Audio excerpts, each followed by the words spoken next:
حضرت عبداللہ ابن عمر فرماتے ہیں ایک مرتبہ فاروق اعظم نے پانی کا مشکیزہ اپنے کاندھوں پر اٹھا لیا. آپ خلیفۃ المسلمین تھے, آپ تو چاہتے کئی خادم یہ کام کرتے, تو آپ سے عرض کی کہ حضور آپ رہنے دیجئے, ہم یہ کام کر لیتے ہیں, آپ مشکیزہ اٹھا رہے ہیں. فرمایا ان نفسی اعجبتنی فاردت ان اذلها, یعنی میرے نفس نے مجھے خود پسندی میں مبتلا کر دیا تو میں نے اسے نیچا دکھانے کی ٹھان لی. کیسی عاجزی ہے آپ کا, آپ کے اندر کہاں سے خود پسندی آ سکتی ہے؟ آپ تو بخشے بخشائے ہیں. مگر ہماری کیسی تربیت ہے, اپنے نفس کو ذلیل کرنے کے لیے یہ مشکیزہ کاندھے پر اٹھایا ہے. اے میرے پیارے اسلامی بھائیوں, کاش ہمیں بھی عاجزی اور انکساری نصیب ہو جائے. ہم تو خلیفہ بھی نہیں ہیں, ہم تو نیک اور پرہیزگار عبادت گزار بھی نہیں ہیں, کوئی بڑے عالم و فاضل بھی نہیں ہیں. اگر کبھی آئینے کے سامنے بیٹھ کر غور کریں, انصاف کے ساتھ اپنے آپ کی تلاشی لیں, تو شاید ہمیں گناہ ہی گناہ, خطائیں نظر آئیں گی. مگر کیسا اپنے آپ کو ہم سمجھ بیٹھے ہیں, 2 4 5 نمازیں پڑھ لیں, کبھی حج کر کے آ جائیں, کوئی عمرہ کر کے ساتھ اپنے آپ کی تلاشی لیں, تو شاید ہمیں گناہ ہی گناہ, خطائیں نظر آئیں گی. مگر کیسا اپنے آپ کو ہم سمجھ بیٹھے ہیں, 2 4 5 نمازیں پڑھ لیں, کبھی حج کر کے آ جائیں, کوئی عمرہ کر کے آ جائے, کوئی مدنی قافلے میں سفر کر کے آ جائے, کوئی اجتماع کا پابند ہو جائے, ماما یا داڑھی رکھ لیں, اللہ اکبر, بندہ کنفرم اپنے آپ کو جنتی سمجھنے لگ جاتا ہے. یقیناً یہ کام اچھے ہیں, مگر کیا گناہ ختم ہو گئے؟ کیا بری عادتیں ہمارے اندر نہیں؟ یاد رکھیے, ہمیں یہ نہیں پتا ہماری نیکیاں قبول ہیں کہ نہیں, کیونکہ نیکیوں میں ملاوٹ بھی ہو سکتی ہے, نیکیوں میں ریاکاری دکھلاوا بھی ہو سکتا ہے, مگر گناہوں کا میٹر بھی تو جاری ہے, اس کو کون یاد رکھے گا؟ آج بزرگان دین کے یہ اقوال ملتے ہیں کہ بندہ نیکیاں کر کے بھول جائے, گناہ کر کے یاد رکھے.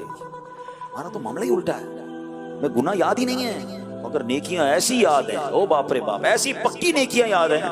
کسی کے ساتھ بیٹھ جائیں 15-20 منٹ اور سنائیں آپ کے کیا حال ہیں, ٹھیک ہے, بس اللہ کا بڑا کرم ہے, بس مہربانی ہوئی تھی. 2005 میں حج پہ گیا تھا, 2005 سال کنٹینیو عمرے پہ گیا. پچھلے 2 سال پہلے ہم نے ہماری مسجد میں کوئی چھت ڈلی تھی, اس میں بھی چندہ دیا تھا, اور ہم بس الحمدللہ غریب بچوں کے ساتھ بھی تعاون کر رہے ہوتے ہیں. یعنی 5-7 منٹ میں 15 سال کی نیکیاں گنوا دی. حالانکہ پوچھا نہیں کسی نے کہ حضرت اپنی نیکیاں گنوائی ہے, مگر یاد اتنی ہے کہ 25-25 30-30 سال پرانی نیکی لوگوں کو بتاتے ہیں. جس کو 25 سال پرانی نیکی یاد ہے, میرا اس سے ایک سوال ہے, کل آپ نے جھوٹ بولا تھا وہ یاد ہے؟ 2 دن پہلے آپ نے موبائل پر کچھ دیکھا تھا جو نہیں دیکھنے والا تھا وہ یاد ہے؟ آج آپ نے تھوڑی دیر پہلے کسی کا کیا تھا وہ یاد ہے؟ سوچئے ایسے کتنے گناہ ہیں جو صبح و شام ہم سے ہو رہے ہوتے ہیں, یاد بھی نہیں ہے, اور نیکیاں یاد ہیں. کیسی عجیب بات ہے نا, یہی تو نفس کی چالیں ہیں. اگر گناہ یاد رہیں گے تو شرمندہ رہیں گے, پھر توبہ کرتے رہیں گے, پھر معافی مانگیں گے, پھر آنسو بہیں گے. گناہ بھول جاتے ہیں, ایک بار تہجد پڑھ لینا, او ہو, ہم ہواؤں میں اڑنے لگ جاتے ہیں. اچھا, پھر تہجد پڑھ کے پھر یہ دل میں خیال بھی آتا ہے کہ سب لوگوں کو بتاؤں تو صحیح میں نہ پڑھی ہے. نفلی روزہ رکھ لیں ہم جس دن, باپ رے باپ, پورے محلے کو بتانا ہے حضرت نے نفلی روزہ رکھا. کیوں؟ گناہ ختم ہو گئے کیا؟ وہ ساری خطائیں ہمیں پتہ ہے کہ معاف ہو گئی.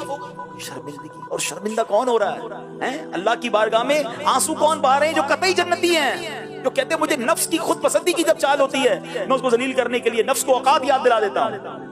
ہم ہیں کہ جناب کوئی ہمیں کان میں کہتے حضرت ماشاءاللہ آپ تو کمال ہیں, بس ہمیں لگتا ہے ہم با کمال, کسی کی باتوں میں بھی آ جاتے ہیں اور اپنے دل کی باتوں میں بھی آ جاتے ہیں. کاش یہ بات دل میں بیٹھ جائے, میں برا ہوں نگاہ.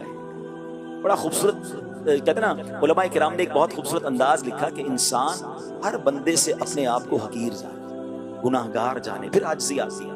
مثال کے طور پر انہوں نے لکھا کتابوں میں کہ کوئی شخص آپ سے عمر میں بڑا ہے, آپ کہیں یار اس کی تو عمر زیادہ ہے, مجھ سے زیادہ ہی نہیں کیا ہوں گی اس کی, میں تو اس سے کم ہوں. اچھا, کوئی عمر میں چھوٹا ہے تو آپ سوچیں یہ چھوٹا ہے تو اس کے تو گناہ کم ہوں گے, میری عمر زیادہ ہے, گناہ زیادہ ہے, پھر بھی میں اس سے کم ہوں. کوئی عمر میں برابر ہے تو کہیں یار یہ اچھا ہوگا, مجھے میرے گناہ پتہ ہیں کتنے زیادہ ہیں, یہی اچھا ہوگا. یعنی ہر موقع پر اپنے آپ کو کم تر سمجھ رہا ہے, اور ہمارے یہاں حال یہ کہ میں ہر موقع پر اپنے آپ کو اوپر سمجھنا ہے. نہیں یار اس سے تو میں اچھا ہی ہوں, ان کو کیا پتا جو مجھے پتا ہے, میں نے کون کون سی نیکیاں کی ہیں میں جانتا ہوں. نہیں, یہ وہ نفس کی چال ہے جو ہمیں پتہ ہی نہیں ہے. کاش خوف خدا, عاجزی. اب اسی وجہ سے بندہ تکبر میں مبتلا ہوتا ہے نا. تکبر کی تعریف کیا ہے؟ بندہ دوسروں سے اپنے آپ کو اچھا سمجھے. جب اچھا سمجھتا ہے جبھی تو تکبر کرتا ہے نا. بندہ سمجھے میں ہوں ہی برا آدمی, میں قابل ہی نہیں ہوں کسی کے, اللہ کی مہربانی ہے. نہیں, آج تو جناب سب کچھ میں نے کیا ہے, میں یہاں تک پہنچا ہوں, میری تعلیم, میرا مرتبہ, میری محنت, کچھ بھی میرا اور آپ کا نہیں. یاد رکھیے سب اللہ کا نہیں, یہ رب کی مہربانی ہے, جب چاہے وہ واپس لے سکتا ہے. یاد رکھیے.